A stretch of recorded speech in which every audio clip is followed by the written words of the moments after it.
So today we're taking a look at a actually good Khaba game I had the other day, and if you watched the one take on this ship a little while ago, you know that I'm not a huge fan of this ship currently, and that you require some pretty good matchmaker to actually have a good time in it. But surprisingly, even in a CV game, I had an okay experience. And mainly that comes down to the CV not really coming after me after that attack. I got pretty lucky that he didn't go after me the entire game, but well, there's other ships to go after, so that was kind of nice. Also, I believe they kind of crush our southern flank here, so we're going to have to do some work up in the north. We've already reset the Khaba and forced him away from the cap, and we've actually got a Republic and a Yoshino ready to support us. And I'm a little hesitant to take this fight just because I don't really know what support the other Khaba has, but I'm still going to go for it since my Republic is so pushed up. And Republic used to be able to crush Khabas when it was able to get full pens with its AP, but it's still going to do some really solid damage. And you can see he's already down to like 15k from that initial trade where I think our Repub or our Yoshino gets some huge hits in. Probably the Republic, since he's a little bit closer and has those really, really good arcs. Dealing with a Khaba is tricky because that 50mm plating just shatters your HE, so you're really trying to hit that superstructure. That's why I'm aiming so high. And really, the main thing is trying to just juke the shells. That's what a lot of Khaba play comes down to. Your maneuverability has been nerfed since it was released all those years ago, but you can still do a little bit of speed juking here and there. And a Republic managed to finish him off. And this is a really, really important thing when taking fights as a DD. You really just want help from your team. Your spotting is so helpful for them. They will hopefully in turn help you win those DD fights. And now that we've won the DD fight up here, we should win this flank. Even if we're outnumbered here a little bit, it doesn't really matter because we have the spotting advantage. Assuming the CV doesn't come and ruin our day. Which, fortunately, he's not going to. I can sit up here and just spot and spot and spot, and these guys are going to have a very difficult time staying here. I think we've all experienced the island camping at sea on this map, and the only way to really break it is to just permanently spot all the guys hiding behind these islands. And that's what we're going to do.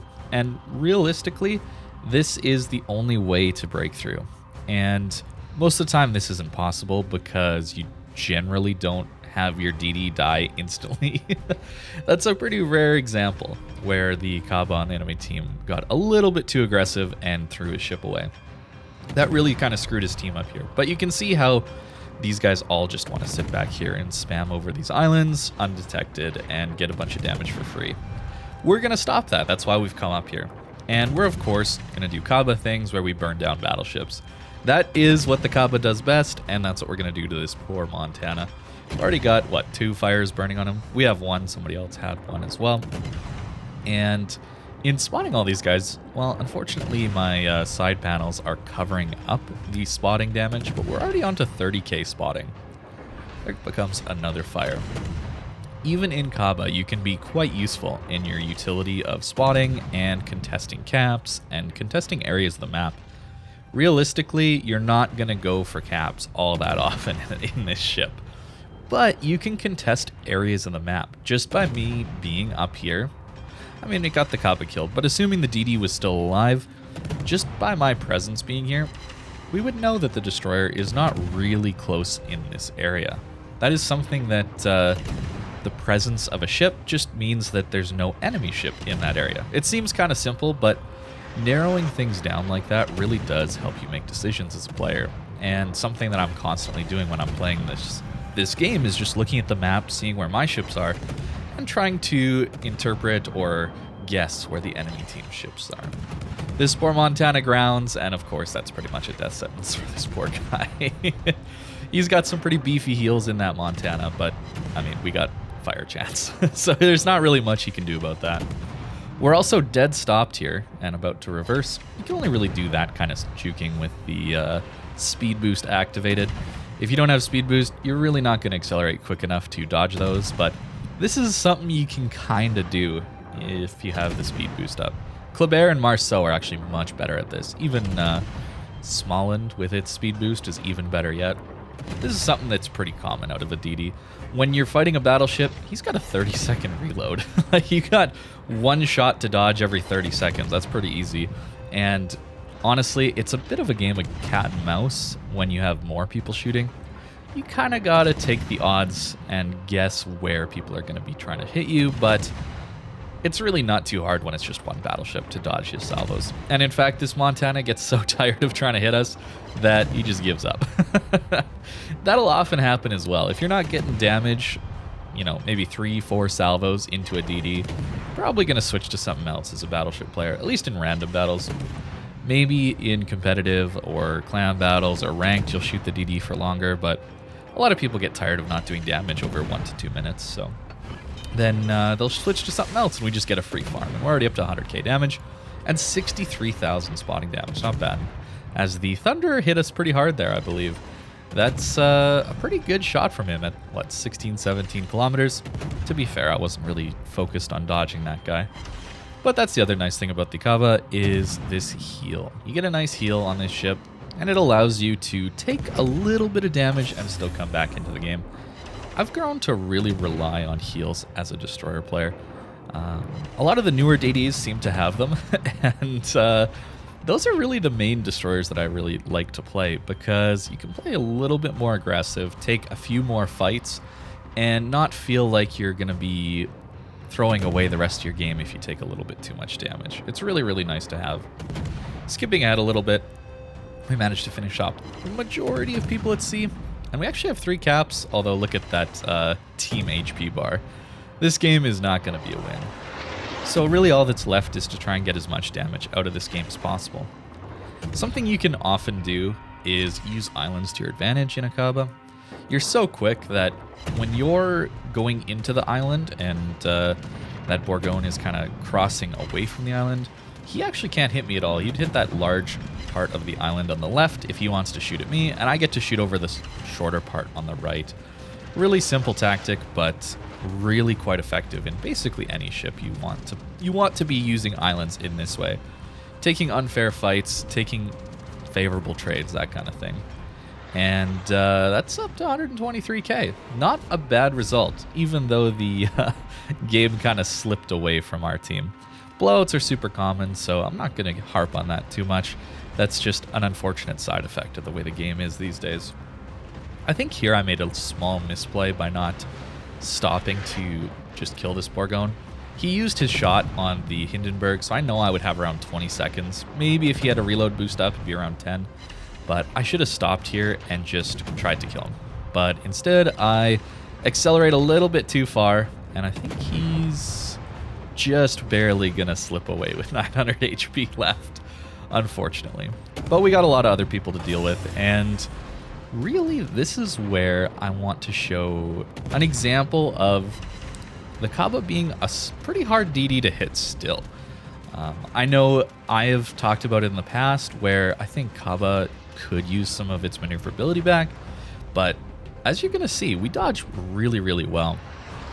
We know that Bourgogne is going to be shooting at us. It's pretty obvious. So we just stop.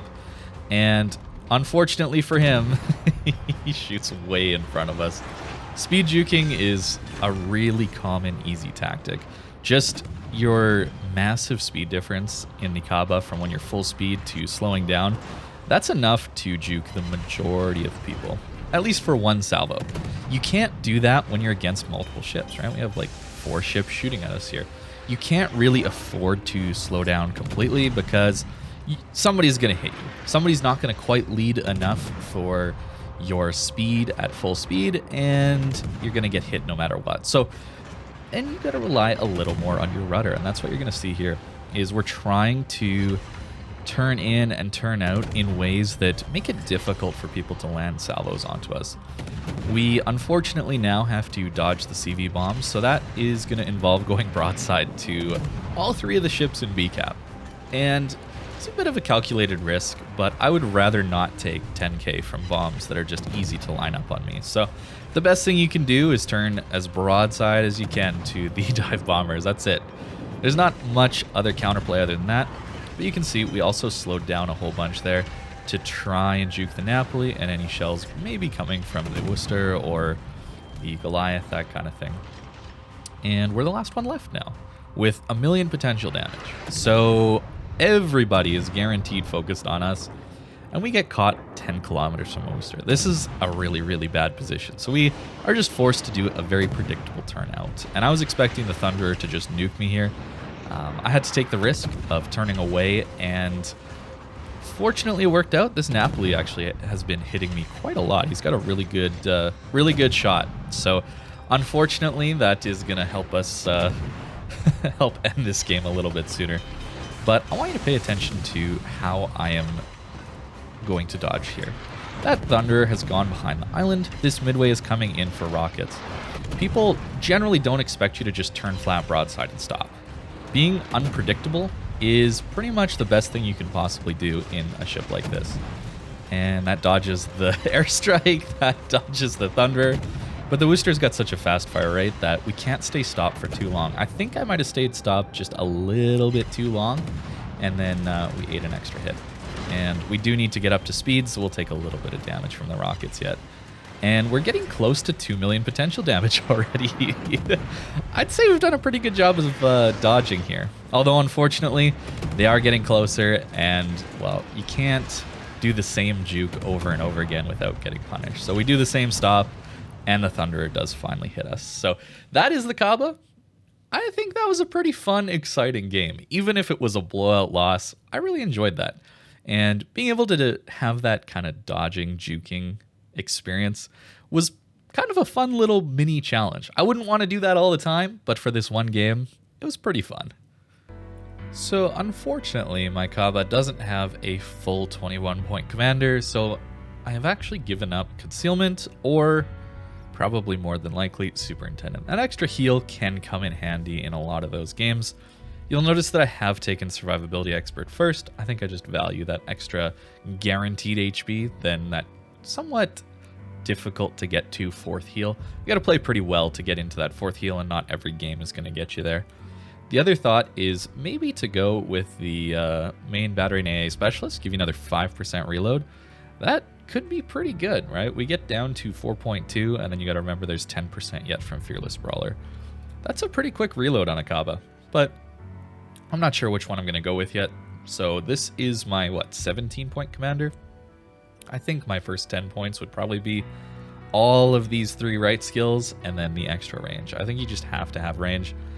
13.5, even with range mod or range upgrade on your commander, that's pretty pathetic. So I feel like you have to go that first. And then I went for these 2 just as a help to our DPM.